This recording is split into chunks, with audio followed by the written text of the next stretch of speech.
Untuk mempersingkat waktu, baik dan juga untuk teman-teman sudah tidak sabar nih mengikuti acara hari ini, kepada Kak Sila, saya persilakan untuk menyampaikan materinya. Baik, terima kasih Kak Tahir.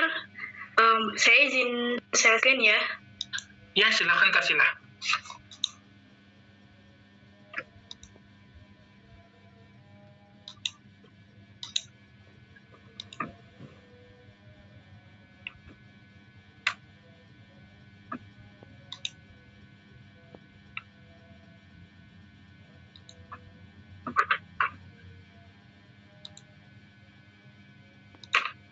Close.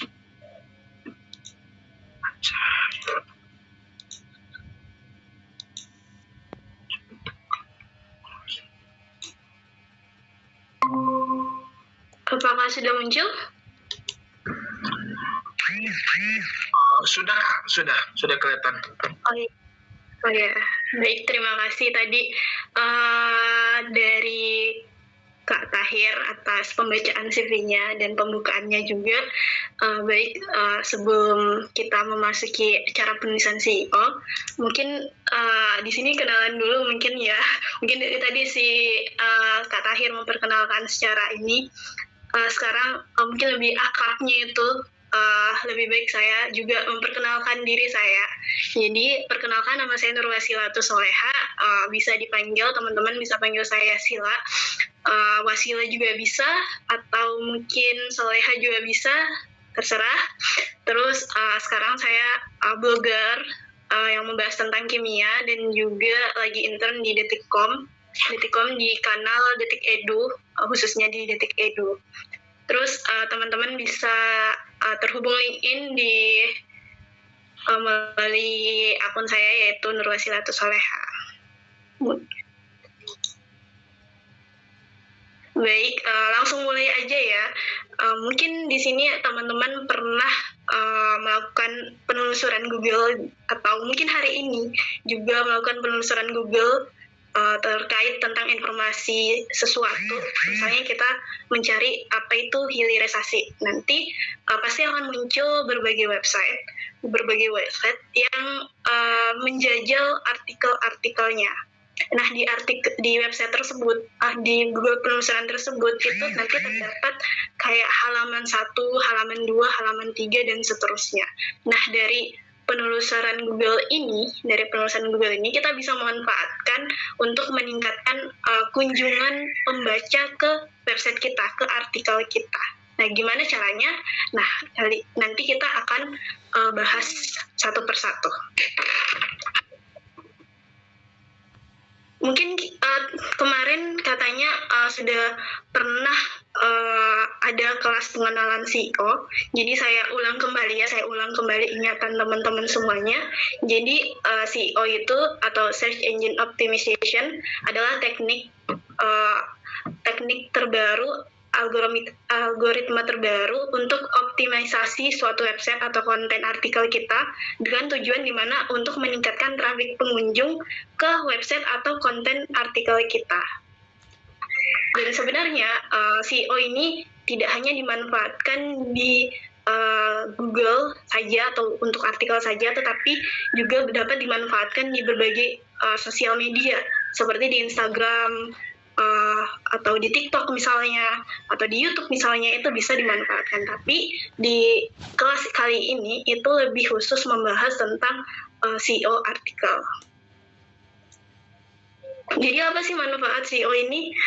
Untuk manfaatnya itu pertama dapat menaikkan traffic website, itu pertama, yang paling utamanya.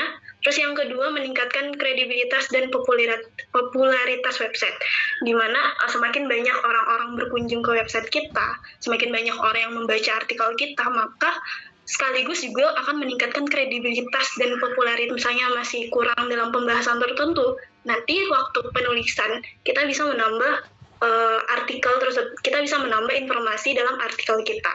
Atau misalnya artikel tersebut udah sempurna nih, terus kita mau memilih keyword, kita mau mengambil keyword yang sama, kita bisa menulisnya dengan cara yang sama, tapi gaya penulisannya yang berbeda. Maksudnya kontennya sama, tapi gaya penulisannya berbeda. Itu karena kenapa? Karena artikel tersebut itu dianggap wah oleh Google. Terus tools untuk memilih keyword itu sebenarnya ada yang berbayar, tapi ada juga yang gratis. Yang gratis ini biasanya saya menggunakan Google Keyword Planner, kemudian ada Google Trends juga, terus ada Keyword Server.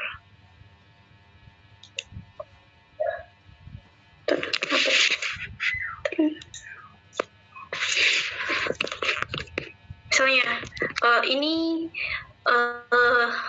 dari Google Keyword Planner. Jadi saya mengetikkan numerasi adalah, terus kemudian kita melihat di sini banyaknya orang yang mencari artikel ini dalam setahun itu ada 10.000 sampai 100.000. Kemudian ini perubahan 3 bulan di mana di sini ada peningkatan 900%. Berarti dalam 3 bulan ini banyak orang yang mencari kata kunci di Google. Numerasi adalah, kemudian tingkat persaingannya, ternyata di sini tingkat persaingannya adalah rendah. Berarti saya anggap kata kunci numerasi adalah itu keyword yang potensial. Kemudian kita juga bisa menggunakan keyword server. Di sini misalnya kita punya artikel yang membahas tentang numerasi, tetapi kita bingung memilih keyword yang potensial. Apakah kita bisa mengambil keyword yang apa itu numerasi atau numerasi adalah, itu bisa dilihat dari keyword server. Nah, di sini kita melihat bahwa ternyata numerasi adalah, kata kunci numerasi adalah itu memiliki 100%. Artinya dia lebih potensial banyak dibaca, banyak dicari oleh orang-orang daripada kata kunci yang lainnya. Kemudian kita bisa melihat di sini orang yang mencari keyword ini itu lebih banyak, yaitu 14.000 lebih. Berarti saya anggap numerasi adalah, kata kunci numerasi adalah itu kata kunci yang potensial.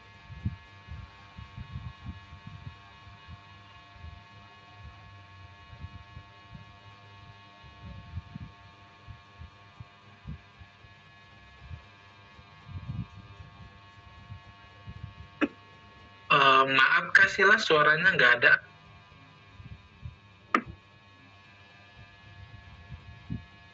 Pembuka, isi, kesimpulan. Jadi pembuka itu adalah bagian awal artikel yang dimana tujuannya membuat pengunjung makin penasaran isi artikel kita. Kemudian isi itu penjelasan topik utama secara rinci. Kemudian kesimpulan atau epilog itu bagian penutup yang berisi rangkuman atau kesimpulan artikel. Nah, akan dibahas satu persatu setelah ini.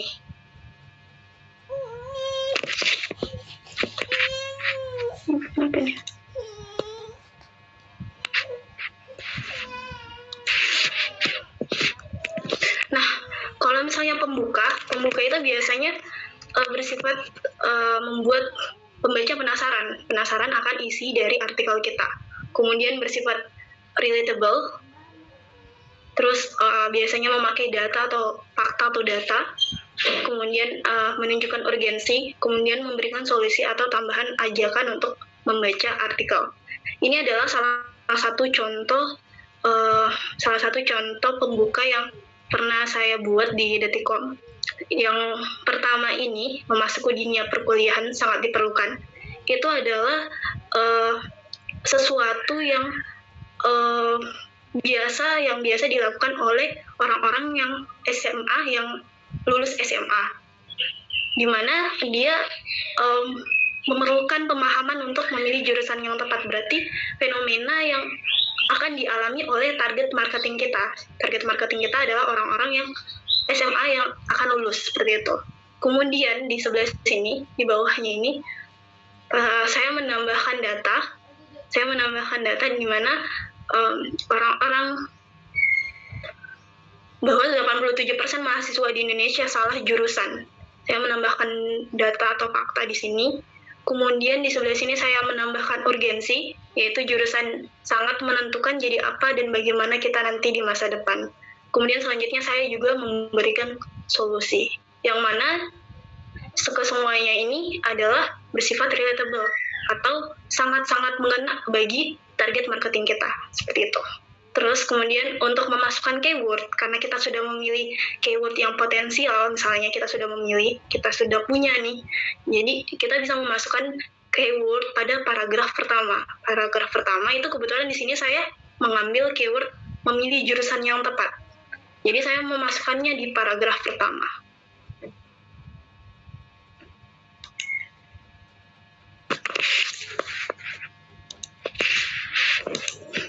Kemudian isi ini harus ada heading atau subjudul, karena akan membuat artikel kita menjadi terstruktur, kemudian juga rapih. Dimana kalau misalnya itu bercampur-campur, tidak ada heading atau subjudulnya, maka akan membuat pembaca tentunya akan pusing membaca artikel kita, seperti itu. Kemudian dimana isi ini setiap berisi paragraf, di mana paragrafnya berisi 3 atau 4 baris. 3 atau 4 baris. Sekali lagi, kalau misalnya ini bercampur, misalnya dia lebih dari 4 baris, misalnya 5 baris ke atas atau 10 baris bahkan, itu akan membuat pembaca itu sulit kayak pusing gitu, kurang rapih. Kemudian memasukkan link artikel yang relevan.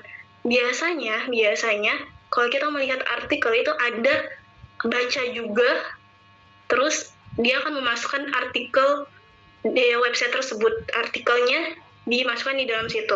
Tentunya artikel yang harus dimasukkan adalah yang relevan. Yang relevan ini maksudnya bagaimana? Misalnya kita membahas tentang sikap primordialisme, maka kita bisa memasukkan artikel tentang topik di sini tapi dengan angle yang berbeda, seperti itu. Jadi orang-orang yang mungkin interest sama pembahasan ini itu bisa mengklik artikel yang lain dari website tersebut. Tapi misalnya kalau kita memasukkan artikel yang tidak membahas ini tentang ini, maka ya kemungkinannya tidak akan diklik sama pembaca, seperti itu. Terus sebar keyword. Keywordnya itu harus disebar di sini. Misalnya di sini saya mengambil kata kunci sikap primordialisme. Maka saya sebar keyword tersebut seperti di heading ini, sikap primordialisme. Kemudian saya memasukkannya juga di sebelah sini, sikap primordialisme, di sini juga, dan di bawahnya juga, seperti itu.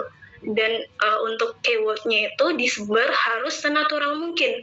Kenapa? Kalau misalnya kita memasukkan tidak tepat ya, kayak memaksa begitu, maka orang-orang akan membaca agak aneh, karena tidak tepat begitu, agak aneh, tidak mudah untuk dipahami bacaan tersebut.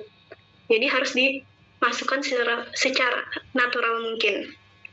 Terus kemudian kita memasukkan gambar. Memasukkan gambar ini tujuannya yang pertama, misalnya kita menuliskan sesuatu yang membutuhkan visualisasi agar mudah diterima, agar mudah dimengerti oleh pembaca kita. Maka kita bisa memasukkan gambar. Atau misalnya ada orang-orang tertentu biasanya tidak suka melihat bacaan saja, tapi dia lebih suka minimal ada gambarnya. Jadi kita juga bisa memasukkan gambar tersebut. Terus kemudian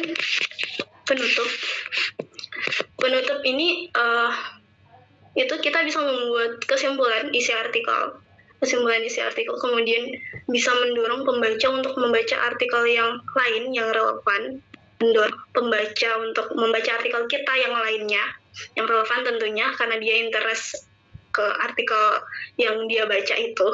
Terus ketiga, bisa mengajak membaca untuk melakukan hal-hal positif yang ada di isi artikel. Kenapa? Karena artikel itu sifatnya juga mempengaruhi orang-orang untuk bertindak. Misalnya kita menulis tentang bahaya sampah. Nanti di akhir kita bisa menuliskan bahwa orang-orang bisa membuang sampah pada tempatnya, seperti itu. Terus kemudian salam misalnya terima kasih dan sampai jumpa lagi di artikel selanjutnya. Itu gunanya saya ya seperti itu gunanya supaya lebih ramah gitu, lebih ramah ke pembaca. Selanjutnya strategi penulisan CEO.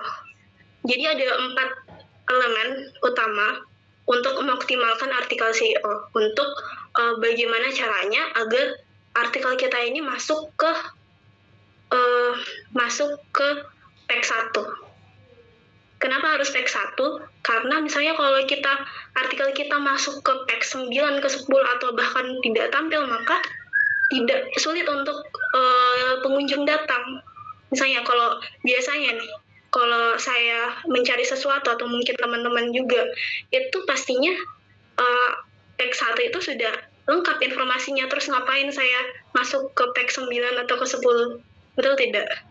Ya, untuk itu kita memerlukan CEO, penulisan CEO ini. Yang pertama ada 4 elemen. Yang pertama adalah heading struktur.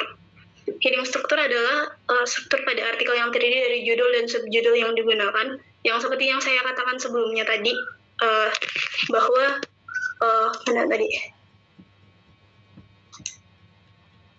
Yang ini, subjudul ini berguna agar pembaca itu melihat artikel kita tuh lebih struktur, lebih rapi, sehingga mudah untuk dibaca.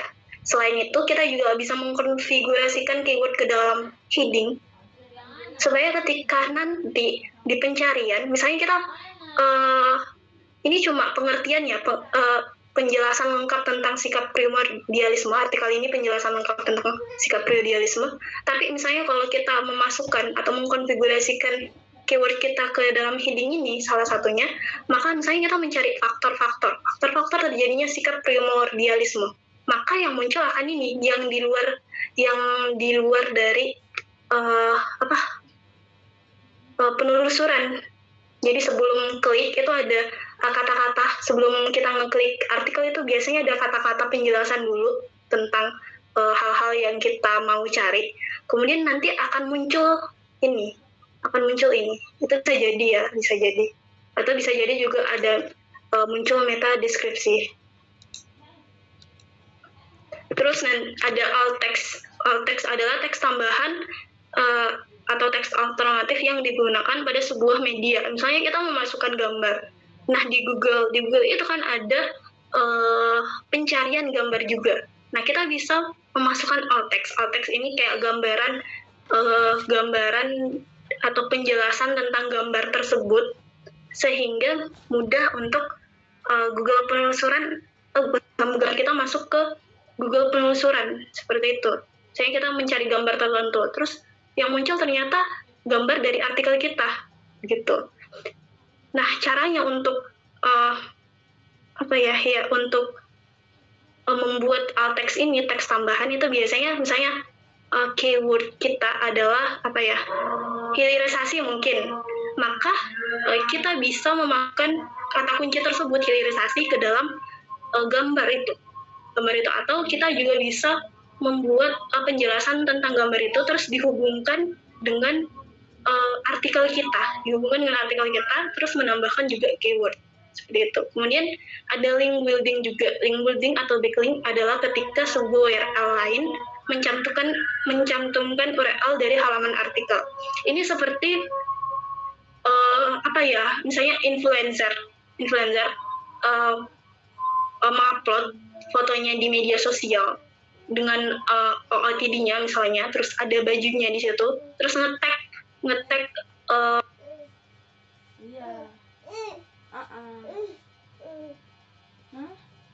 apa itu? Iya, kita menyapu dulu ya. Ya.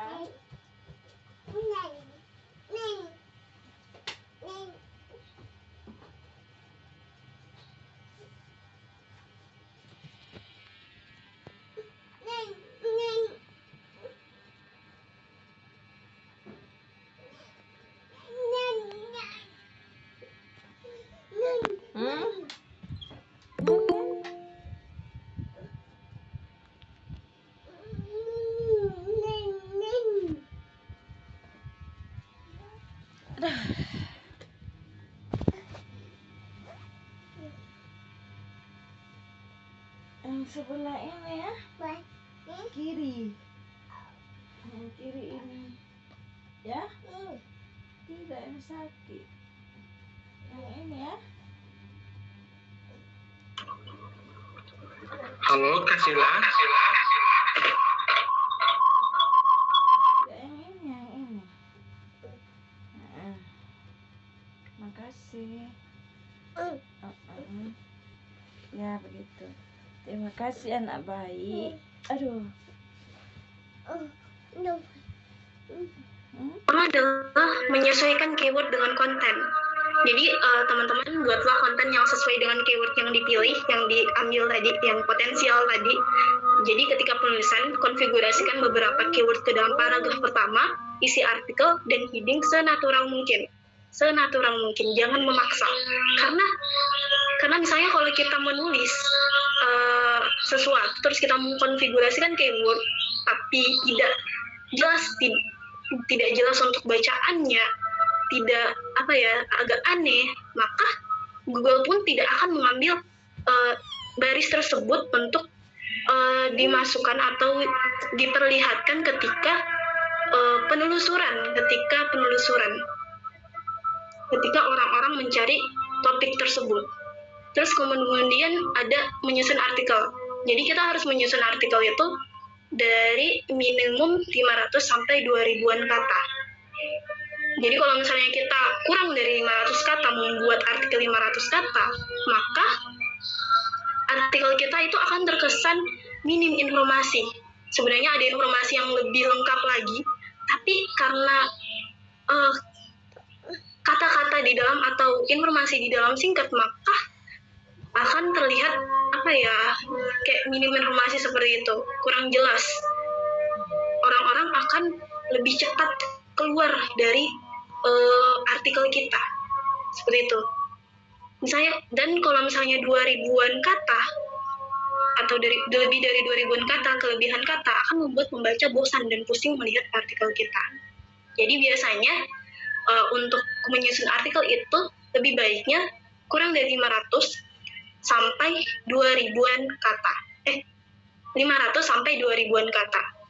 Biasanya kalau saya membuat artikel itu optimalnya 700 sampai 1000-an kata. Biasanya kalau saya. Karena kalau misalnya lebih dari 1000 kata itu biasanya kayak kayak susah begitu. Cari informasi apa lagi ya, tergantung informasinya sih. Misalnya kalau udah lebih 500, kalau ada 500 terus informasinya cuma sampai situ, ya nggak apa-apa, nggak masalah.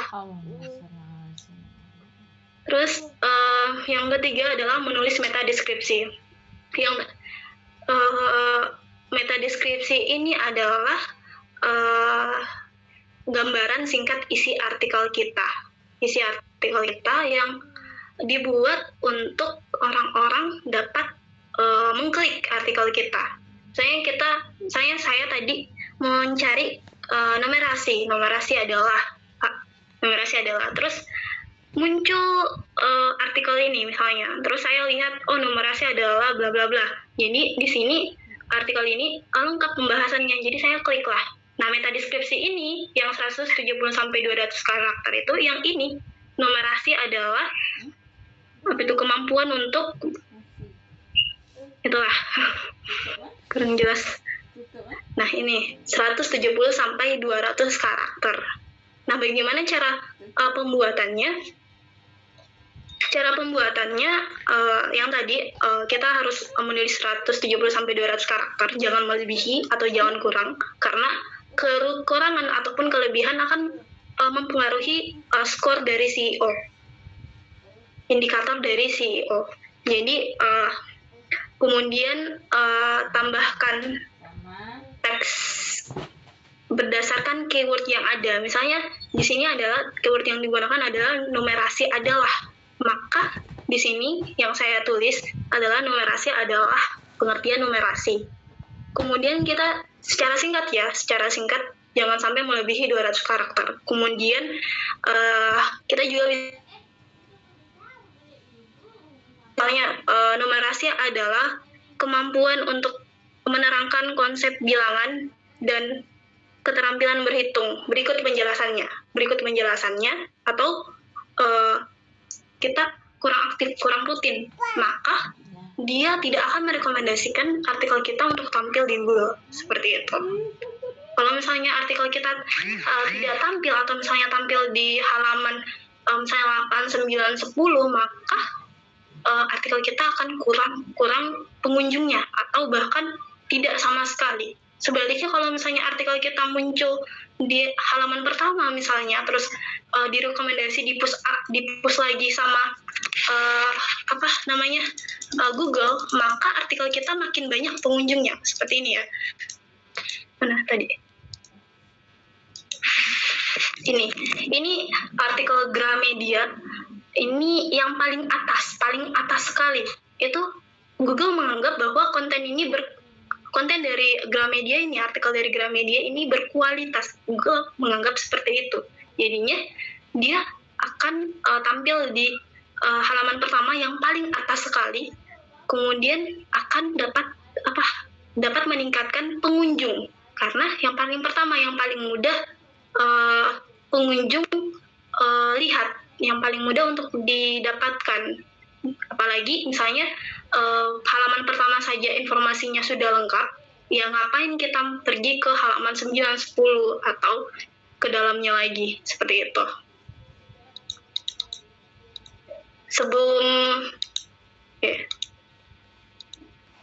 Sebelum ke tugas, mungkin saya kembalikan ke moderator. Untuk sesi diskusi. Terima kasih. Oke, baik. Wah, terima kasih Kak Sila atas pemaparan materi yang sangat menarik. Oke, untuk teman-teman, kita masuk sekarang ini ke tahapan sesi diskusi, sesi tanya jawab. Jadi, kalau teman-teman punya pertanyaan nih, boleh hidupkan kamera dan juga hidupkan suaranya untuk ditanyakan langsung ke Kak Sila. Kalau misalnya malu, boleh diketik di kolom komentar teman-teman. Kepada teman-teman, waktu dan tempat dipersilakan. Oke, silakan Mas Abdul Hasim. Maaf Mas, ini di PC nggak ada webcamnya, jadi nggak masalah ya, nggak hidup. Oh iya, nggak apa Mas, silakan langsung aja. Nah ini mungkin saya ada beberapa pertanyaan sedikit teknis ya. Nah kemarin itu saya ada dapat berita, entah benar atau tidak ya, tapi sumbernya itu yang memang saya ikuti gitu kan. Juga di dunia teknologi saya ngikuti terus. Nah ini saya dapat berita itu kalau bahwa Google itu untuk mesin pencariannya akan transisi dari mesin pencarian yang biasa menjadi yang berbasiskan AI. Nah kalau berbasiskan AI kan berarti mereka langsung mencari di penulisan dalam, nggak langsung dari judul. Nah apakah SEO itu masih diperlukan jika memang pencarian Google berbasis AI itu telah diterapkan? Nah selain itu ada satu lagi pertanyaan mungkin agak sedikit lebih teknis. Mungkin yang ingin saya tanya itu tentang accelerated mobile pack. Nah itu kan apakah perlu kita input juga di dalam web kita supaya pencarian itu lebih memungkinkan dan untuk user experience lebih memungkinkan di website kita gitu. Terima kasih. Oke, Kak Sila boleh langsung aja dijawab nanti sambil nunggu pertanyaan dari teman-teman.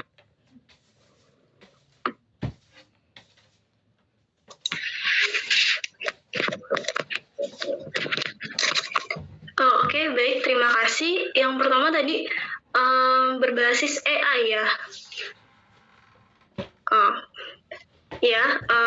Sebenarnya AI ini kemarin saya baca ada kemungkinan AI ini membatasi CEO, tapi karena penulisan dari CEO pun berkualitas dengan menerapkan sistem keyword, kemudian Google akan merekomendasikan artikel kita, maka ketika pencarian berdasarkan AI ini akan juga direkomendasikan sama Google.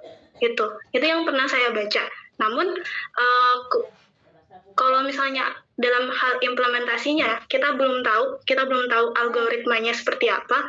Jadi jawaban saya adalah bisa, asalkan dengan teknik yang mungkin lebih berkualitas, seperti tadi konten yang berkualitas, kemudian keyword yang dapat merekomendasikan Google untuk memasukkan artikel kita. Itu menurut saya itu. Kemudian tadi apa tadi yang kedua? Accelerated mobile pack itu untuk user experience di perangkat mobile gitu. Apakah itu salah satu menaikkan SEO-nya juga gitu? Untuk jadi istilahnya top pencarian gitu? Kalau kita terapkan di website kita, simpelnya seperti itu. Oh, yang mobile itu yang seperti aplikasi kah? Bukan. Maksudnya itu misalnya ada website yang kita kan... Bisa dijelaskan lebih lengkap, Mas Adi? Kita ini misalnya kan penulis nih, sebagai penulis kan kita ada keinginan sendiri untuk punya website sendiri. Terlepas dari blogger ya kan. Nah, jadi kita bangun website sendiri, bangun dengan mandiri lah ya kan, berarti pelan-pelan. Nah, kita kan membangun itu biasanya kalau dari plugin yang diberikan secara gratis itu biasanya cuma ditingkatkan untuk tampilan desktop atau komputer. Nah, di situ ada beberapa kemarin saya cari juga itu ketemu tadi accelerated mobile pack AMP kan, AMP. Nah, itu apakah kalau kita pakai itu juga dimasukkan di plug kita masukin di website kita, sistemnya itu apakah meningkatkan kemungkinan website kita itu menjadi top pencarian gitu? Oh iya. Terlepas dari SEO yang udah kita buat itu. Oh iya. Yang tadi saya paparkan tadi, terlepas kita menggunakan plugin yang tadi, berarti meningkatkan user interface oleh pengguna. Oleh karena itu, karena bagusnya website yang kita punya, maka kemungkinan banyak juga pengguna yang masuk ke dalam website kita. Jadi semakin banyak penggunanya, semakin banyak yang pengunjungnya, maka akan meningkatkan juga SEO. Namun harus dalam artian juga bahwa konten-konten kita juga lebih bagus begitu. Jadi bukan hanya dari tampilan saja, tapi isi dari website kita juga itu menarik. Itu bagus, berkualitas. Seperti itu. Oh, berarti Kak, kan gini, SEO kita itu udah merancang sedetail mungkin lah, berarti kan udah sesuai dengan aturan apa semua itu udah kayak putih yang tadi saya bilang kan, berarti kan udah terlepas dari SEO udah kita jalani. Berarti kalau kita gunakan plugin tersebut, kemungkinan web kita akan muncul itu lebih besar berarti ya? Kemungkinan, karena dari tampilan website kita itu menarik. Tapi terus kalau diimbangi dengan konten-konten kita yang berkualitas, itu maka semakin orang mengunjungi artikel kita. Seperti itu, konten kita berkualitas, maka Google pun juga akan menganggap bahwa website tersebut kredibilitas. Seperti itu. Jadi akan meningkatkan pencarian, asalkan web konten kita dan tampilan kita itu berhubungan, tidak saling tumpang tindih begitu. Oh gitu ya Kak, makasih Kak informasinya. Oke. Ada lagi Kak? Terima kasih kepada Mas Adi. Ada lagi pertanyaan dari teman-teman yang lain? Mungkin dari Kak Nurul atau dari Mas Awil?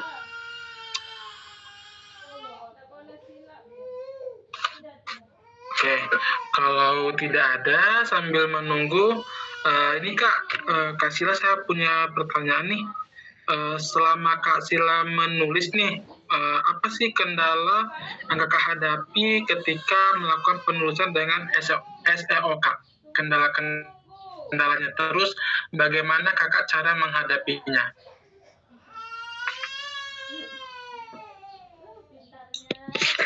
Baik, terima kasih pertanyaannya Kak Tahir. Jadi untuk kendala-kendala yang saya hadapi, yang pertama adalah rutinnya, karena ada juga menulis itu bukan kegiatan utama saya. Kegiatan utama saya adalah kuliah, sehingga terkadang menulis itu terlupakan, sehingga yang seharusnya rutin menjadi tidak rutin, seperti itu. Jadi agak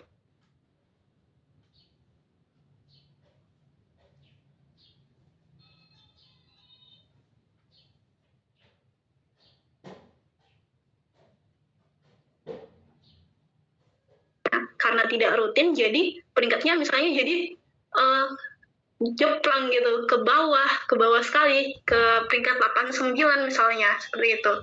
Itu yang kendala paling utama. Terus cara saya menghadapi, biasanya saya membuat agenda khusus, buku agenda, saya menulisnya di buku agenda.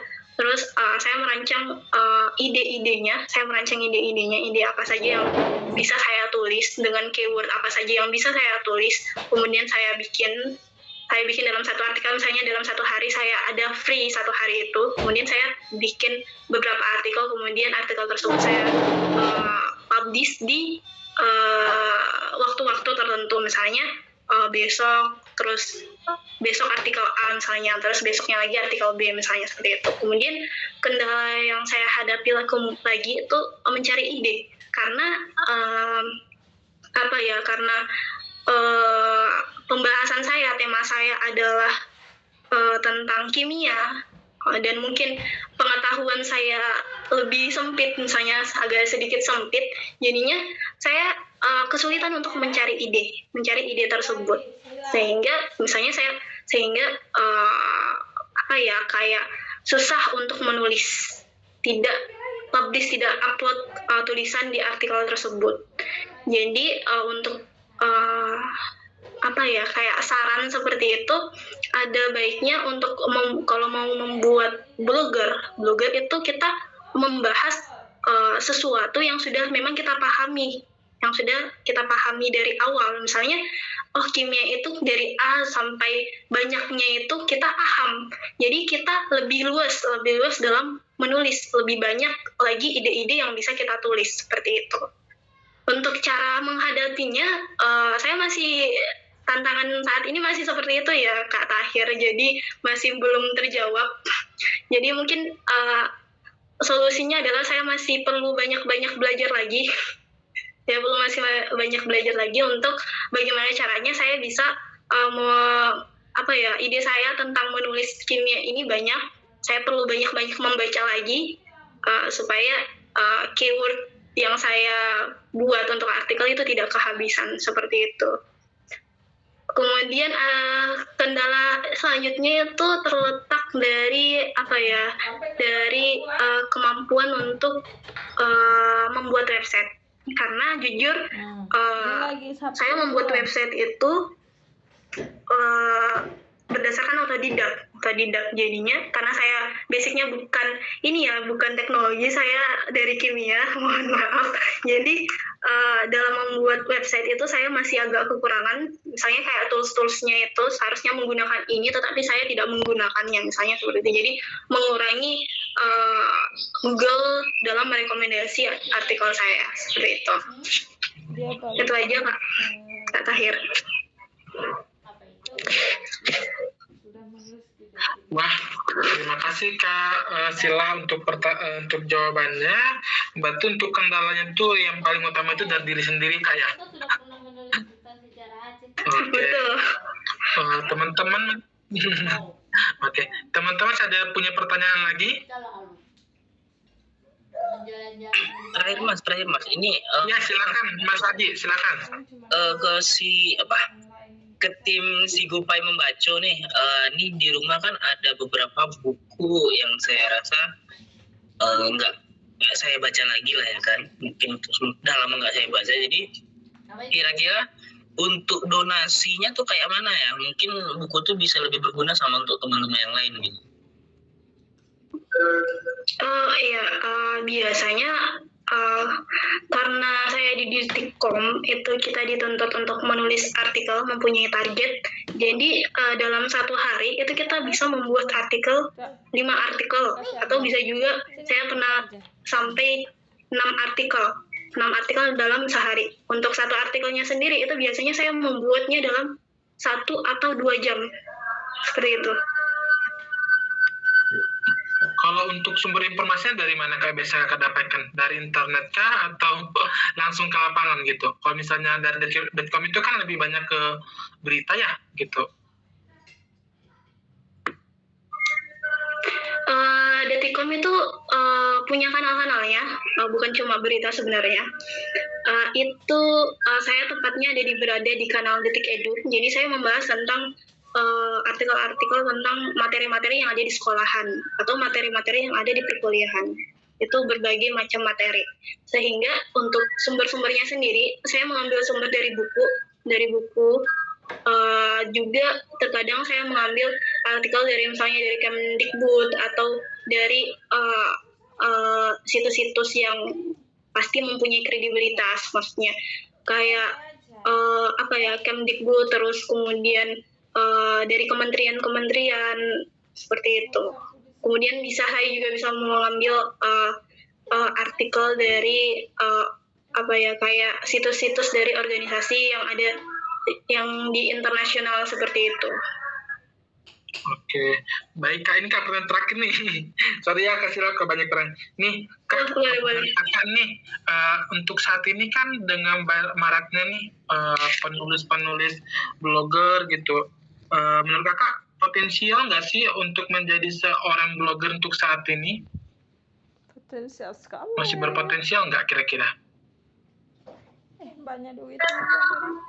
Untuk saat ini blogger-blogger itu sedikit kurang. Blogger. Tapi kalau penulisan CEO berpotensial sekali, tapi kalau seorang blogger itu kurang. Kenapa? Karena Google itu sekarang dikuasai oleh media-media terbesar. Kayak misalnya Detikcom seperti itu, terus Kompas, terus Tribun misalnya. Mereka tidak hanya membahas tentang berita, tetapi juga membahas dari seluruh topik. Seperti tadi tentang materi-materi yang ada di sekolah, atau misalnya lifestyle. Lifestyle kan sebenarnya bukan untuk berita ya, tapi dibahas di media berita. Jadi untuk Google sendiri itu dikuasai oleh pasar media seperti itu. Jadi untuk menjadi seorang blogger sedikit kurang potensial.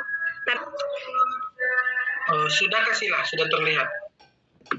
Oh ya, baik. Tapi kayaknya kurang besar Kak. Dikasih full aja mungkin.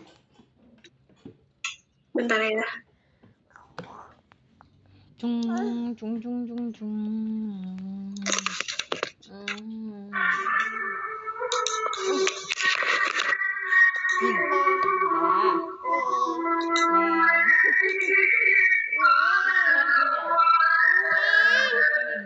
Sudah terlihat jelas kah? Sebentar. Sudah Kak. Sudah terlihat? Oh iya. Jadi tugasnya buat teman-teman adalah membuat artikel dari salah satu topik seperti teman-teman bisa pilih kesehatan, pendidikan, mental health, ekonomi, atau teknologi dengan menerapkan CEO yang sudah dipelajari dari kelas ini. Tadi yang pertama tentunya adalah memilih keyword ya.